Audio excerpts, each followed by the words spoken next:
Wòlíì Segun Adebayo ti ṣàlàyé ohun tó máa ṣẹlẹ̀ sí gbogbo àwọn ọ̀bàyéjẹ́ nílẹ̀ Nàìjíríà, àwọn tí wọ́n mọ̀ pé àwọn kan láti West wọ́n ń kó ìbọn, wọ́n ń ká ammunition, wọ́n ń kó oríṣiríṣi nǹkan, wọ́n lo helicopter láti kó nǹkan fáwọn tó wà nínú igbó, àwọn ọ̀daràn, àwọn Boko Haram, àwọn Fúlàní darandaran tí wọ́n sì ṣe nǹkan kan nípa pé inú iná làwọn máa kó wọn sí báwọn bá láǹfààní. Wòlíì Segun Adebayo ló fọ̀rọ̀ yìí ránṣẹ́ sí gbogbo àwọn ọ̀bàyéjẹ́ olóṣèlú pé pẹ̀lú gbogbo owó bílíọ̀nù tí wọ́n àwọ́ọ̀dù fọ́rọ̀ military, fọ́rọ̀ defense nílẹ̀ Nàìjíríà pé ṣé wọ́n sì ń ṣe bó ṣe yẹ kí wọ́n ṣe, pé bó bá jẹ́ pé wọ́n ń ṣe ni gẹ́gẹ́ báwọn èèyàn ṣe sọ pé kò yẹ kí irú fọ́nrán báyìí máa wáyé. Lóòótọ́ àwọn kan ní pé fọ́nrán yẹn ti pẹ́, àmọ́ àwọn fọ́nrán kan mà tún jáde lẹ́nu ọjọ́ mẹ́ta yìí tí àwọn èèyàn sọ wípé fọ́nrán náà ti pẹ́, tó sì jẹ́ pé ó fi hàn níbi tí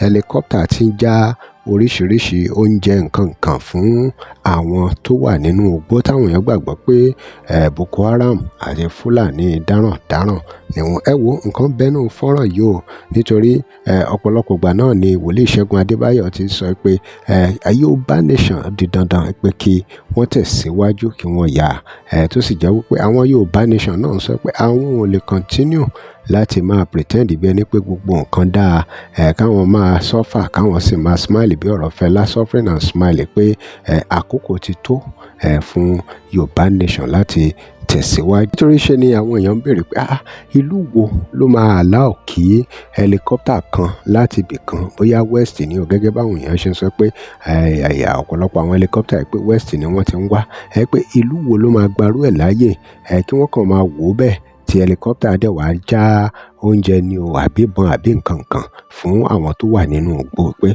ó fi hàn dájú pé security kò dájú pàápàá ní Nàìjíríà. Nítorí gbogbo ìgbésẹ̀ tó yẹ kí wọ́n gbé nípa ọ̀rọ̀ Boko Haram àti Fúlàní darandaran pé wọ́n ò gbé bó ṣe yẹ kí wọ́n gbé. Àwọn èèyàn wọ́n fi ẹ̀hónú wọn hàn pàápàá lórí fọ́nrán tẹ́ ẹ rí yìí. Ẹ gbọ́ ẹ̀kúnrẹ́rẹ́ ọ̀rọ̀ lẹ́nu Wòlíì Segun Adebayo.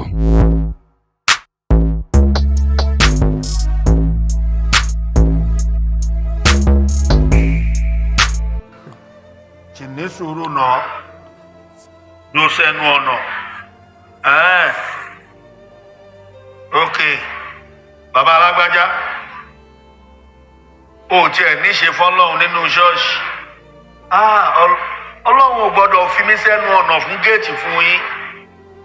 Àgàgà kó wá já àwọn politician yín ẹgbọ̀rún àpáàdì lọ, ẹgbọ̀rún àpáàdì lọ, ẹgbọ̀rún àpáàdì lọ. Máma pé fún wọn ní ilé rẹ ò sí ń bí, ààyè rẹ ẹgbọ̀rún àpáàdì lọ, kí n tiẹ̀ máa dárúkọ wọn kan máa ń gbọ́ báyìí. Ó ti pààyàn rí, èèyàn ló fi dépò bọ̀rún kọ́lọ̀ fún mi ní grace yẹn, ó fún mi ní grace yẹn. Àgàgà àwọn ọba tẹ́ ẹ ní ìwọ ò lè wọlé, ọba amúgbó bọ̀rún àpáàdì lọ. Kọ́lọ̀ ń ṣàánú mi kí n ráàánú gbà. Kó tiẹ̀ fi interpreter ṣe dáadáa. Yes, sir. Báàrò bóyá wípé kò sójú ṣáájú. Ṣe dáadáa. Ẹ ṣe dáadáa. Do good. Mo rí nínú àwọn interpreter tí mi ní gbà fún rárá. Ó lè wọ bí. Ó lè wọ praise the Lord. Hallelujah. Rẹ́rìn. Tó wà nú mi ni mo ń sọ síta o. I'm telling you what's inside me. Praise the Lord. Hallelujah. Ẹ kí hallelujah. Hallelujah. Mo mọ àwọn tí ò lè wọlé láíláí. Ìnígbà fún wọn ni. Ọlọ́run bá wá dé tó Ṣẹ́gun èéṣe tó fi ń ṣe báyìí máa ní bàbá mi ọ̀run wo rẹ́kọ̀dù wọn. Wo rẹ́kọ̀dù wọn. Praise the Lord. Hallelujah. Káwọn bàbá wa kẹ́jú bá bọ̀ báyìí. Bàbá o, ọmọ ìjọba ọ̀run nìyí.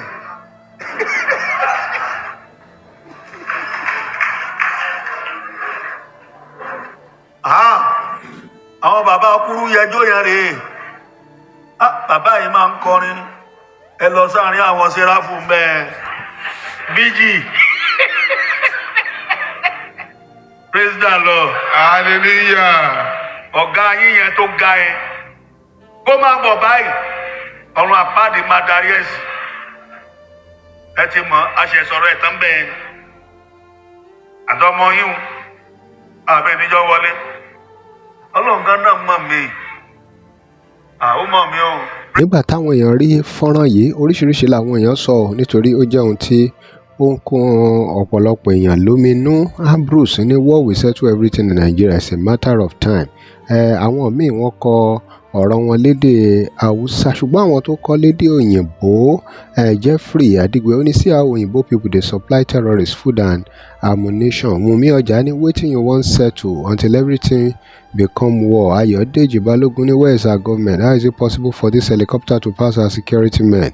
God have mercy on us. Muhammad bin Muhammad Hausa lòun sọ ti àwọn kan eléyìí ní Yusuf Ibrahim ló bá tàgé arákùnrin kan olómi ansam kìnnì kan ó ní example this is Nigeria Zamfara they brought weapons to bandits abẹ́rẹ́ nǹkan báyìí OG Ghetto ní ọmọ Boko Haram don buy Nigeria ọmọ sí weapon wetin carry helicopter come bush rí oríṣiríṣi ohun tí àwọn èèyàn sọ pàápàá nípa ohun tí wọ́n mọ̀ nípa fọ́nrán tẹ̀ ń wòye lèèyàn kan bá dé pàrà lónìí Isaka lórúkọ ẹ̀ ṣé wò ní this is a video of over 9 years ago you people should stop this rubbish. Ìbàjẹ́ 9 years ago ìbàjẹ́ ìsinyìí èwo ló dá ń bẹ̀ lára àwọn nǹkan táwọn èèyàn bẹ̀rẹ̀ rẹ̀ o.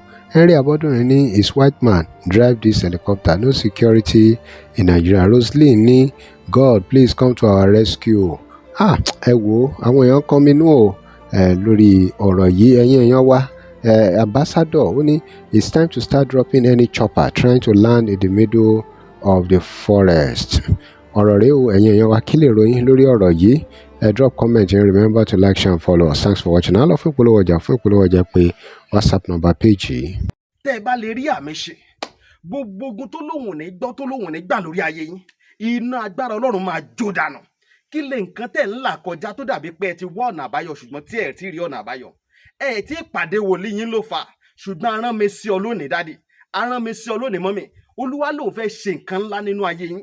Olúwa sọ wípé gbogbo tẹ́ ń là kọjá yẹn òun fẹ́ fi òpin sí. Kí nìkan tẹ́ ń là kọjá lórí ìgbéyàwó ni lórí ọmọ ni lórí iṣẹ́ ni níbi gbogbo ni bóyá ogun kan ló dàbí pé ogun yẹn le ẹ ti gbìyànjú kò tí ì sí ọ̀nà àbáyọ ẹ jẹ́ àjọ gbàdúrà ẹ jẹ́ àjọ wọ ojú Olúwa kí làṣírí ogun yẹn gangan ẹ jẹ́ àjọ wádìí lọ́wọ́ Ọlọ́run ká dẹ̀ mọ ọ̀nà àbáyọ. Ẹ̀rọ ìbánisọ̀rọ̀ tẹ́ fi pè mí fún àdúrà àti ọ̀nà àbáyọ òun náà ni +234 70 25 47 5427 +234 70 25 47 5427. Bẹ́ẹ̀ ṣe ń pè mí fún àdúrà lórúkọ Jésù ẹ máa rí ìyanu